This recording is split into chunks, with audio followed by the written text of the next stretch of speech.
Have you ever felt a sudden, inexplicable chill? A sense that the space around you has shifted, grown heavier, more occupied? For most of us, that feeling passes. But for Carla Moran, it didn't pass. It stayed, and then it began to touch her. This is the story of one of the most terrifying and well-documented cases of a living haunting in modern history. I'm Ibnul J. Farabi, and this is the Unexplained Archive.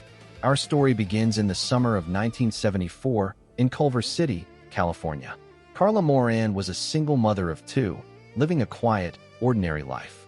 The first signs were subtle. The feeling of being watched. The sound of footsteps when she was alone. Then, the bed began to shake. Not the gentle rumble of an earthquake, but a violent, localized trembling that seemed to originate from beneath her. Carla's children reported seeing dark shadows flitting across their rooms. But the true horror began one night as Carla tried to sleep.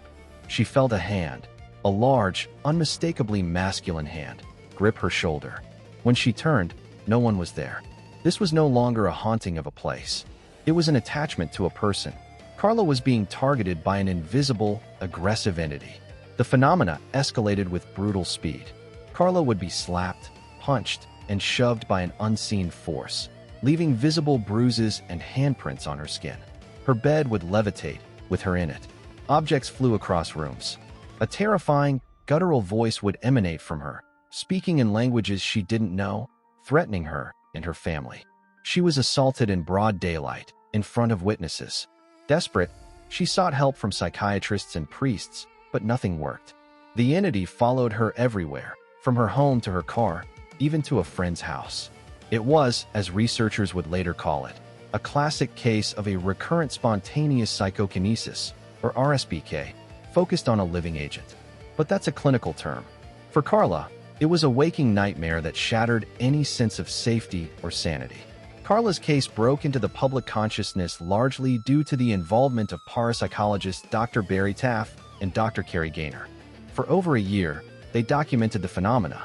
They witnessed events firsthand, recorded the deep, rasping voice, and documented the physical injuries.